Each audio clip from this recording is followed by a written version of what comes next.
दोस्तों, स्क्रीन पर ये तस्वीर देख रहे हैं। ये तस्वीर है बेहतरीन जंगजू अबू शुजा की, जिन्हें कल वेस्ट बैंक में इजरायली सैनिकों ने शहीद कर दिया। और इनकी शहादत के बाद वेस्ट बैंक में एक नारा बड़ी तेजी से गूंज रहा है, या शहीद अस्सलाम।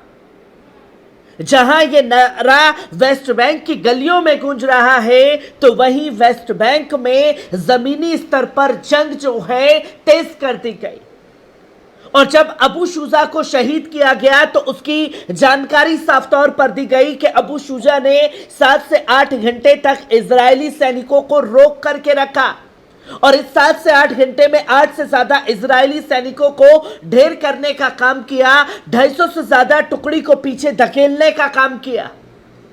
और जब जंगजू का मुकाबला इजरायली फौज जमीनी स्तर पर नहीं कर पाई, तो अंत में जिस बिल्डिंग से मुकाबला कर रहे थे उस बिल्डिंग को बम से उड़ा करके उन्हें शहीद करने का काम किया, जिसकी जानकारी लगातार लोगों के सामने आ रही है। और इस जंग के बीच की हर एक अपडेट पाने के लिए आप पल पल न्यूज लाइव को सब्सक्राइब कीजिए, बेल आइकॉन दबाइए, ताकि हर वीडियो की नोटिफिकेशन आप लोगों के साथ साझा की जा सके। वीडियो को शेयर कीजिए और चैनल को ज्वाइन कीजिए, ताकि सच्ची पत्रकारिता को आप बचा सके। जो जंग के बीच में लगातार मुसलसल टारगेट करने की कोशिश सच्ची पत्रकारिता करने वाले लोगों को भी किया जाता है, तो आपकी जिम्मेदारी बनती है कि आप सच्ची पत्रकारिता को जिंदा रखें। जहां यह तस्वीर लगातार स्क्रीन पर आप देख रहे हैं, जहां यह जानकारी दी गई कि अल-कुदूस ब्रिगेड के तुलकराम ब्रिगेड के कमांडर मोहम्मद जाबर, जिनका नाम था, उन्हें उनके साथी बेहतरीन जंगजू का नाम दिया गया और अबू शुजा के नाम से उन्होंने पहचान बनाई।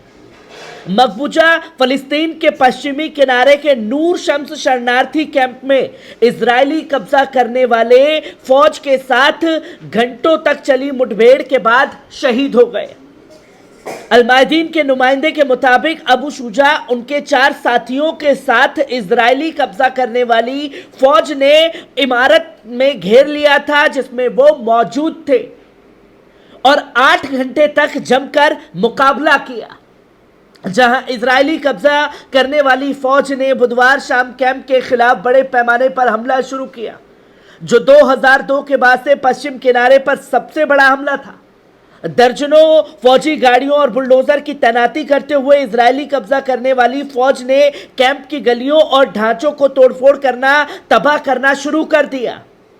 इजरायली मीडिया के मुताबिक कब्जा करने वाली फौज ने सुबह 4 बजे अबू शुजा सहित मज़ाहमत लड़ाकों को नूर शम्स में एक इमारत के अंदर घेर लिया। इस दौरान मुठभेड़ें शुरू हो गई, जिनमें इजरायली कब्जा करने वाली फौज ने इमारत पर एक एनर्जी रॉकेट दागकर, लेकिन मुठभेड़ जारी रही। आखिर में इस हथियारबंद मुठभेड़ में अंत में अबू शुजा और उनके 4 साथियों को शहीद कर दिया गया। और मैं बार बार आप लोगों से कह रहा हूं कि जमीनी मुकाबला करने की हिम्मत इजरायली फौजियों में नहीं है। एक रॉकेट घर पर दाग करके उन्हें शहीद करना पड़ा, और 4 ही लोग मतलब 8 से ज्यादा इजरायली सैनिकों को ढेर करते हैं, 250 से ज्यादा को पीछे खदेड़ देते हैं।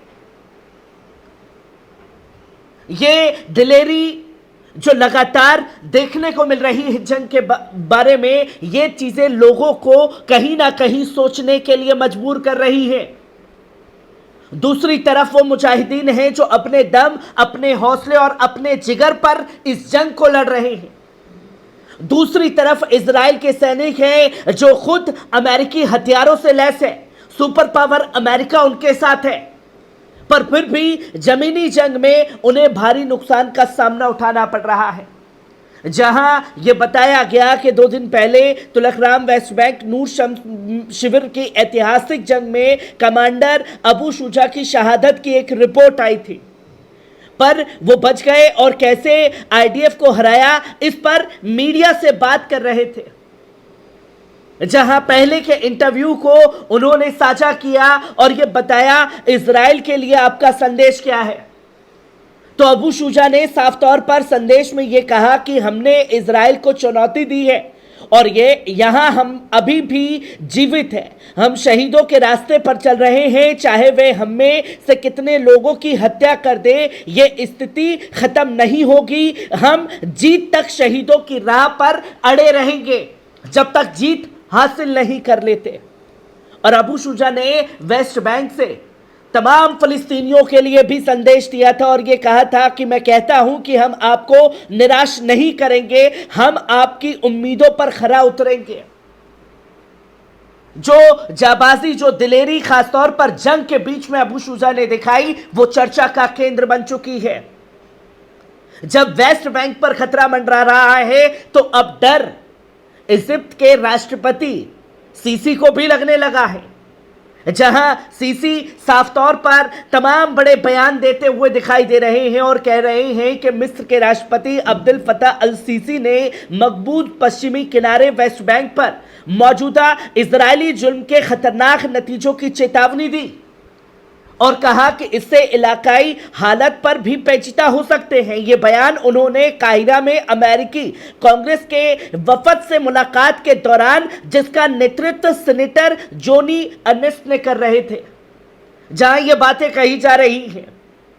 क्योंकि अब खतरा इजिप्ट को ये लग रहा है कि भैया राफा से तो हमने इजाजत दे दी, राफा को पूरा खत्म कर दिया है, अब वेस्ट बैंक का कुछ हिस्सा इजिप्ट से सटा हुआ है, तो कहीं ये धीरे धीरे इजिप्ट की तरफ ना बढ़ जाए।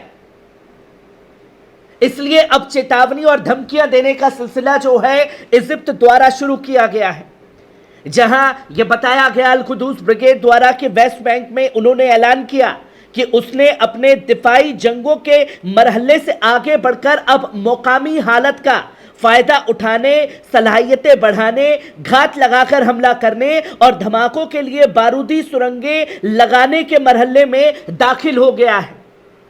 ब्रिगेड्स ने इस बात की तस्दीक की कि मकबूजा पश्चिमी किनारे में उसके लड़ाकों ने कई अहम फौजी ऑपरेशन अंजाम दिए, जिन्होंने मुठभेड़ का रुख बदल दिया है। इन ऑपरेशन में जनीन, तुलकराम में मौत के जाल और अल मशिया मोहल्ले में एक घात शामिल है।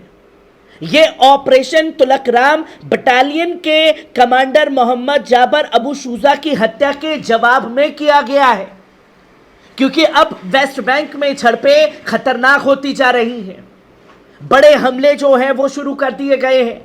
अल कुदूस ब्रिगेड ने साफ तौर पर यह कहा है कि अब पूरी तरीके से इजरायली सैनिकों को रोकने का काम किया जाएगा और यह जानकारी दी जा रही है इजरायली कब्जा करने वाली फौज ने बुधवार रात से लेकर गुरुवार सुबह तक मकबूजा पश्चिमी किनारे यानी कि वेस्ट बैंक में 25 फलस्तीनियों को गिरफ्तार किया है। और यह जानकारी दी गई खुद फलस्तीन के द्वारा कि 7 अक्टूबर 2023 के बाद से जिन कैदियों को सीज फायर के दौरान रिहा किया गया था वेस्ट बैंक में, उन्हें फिर से गिरफ्तार किया गया है और उनकी संख्या 10,300 के पास पहुंच चुकी है, जो कि वेस्ट बैंक में अब पूरी की पूरी शदीद झड़पें सिमटती हुई नजर आ रही हैं, जहां बड़ा नुकसान इजरायली सैनिकों को भी झेलना पड़ रहा है।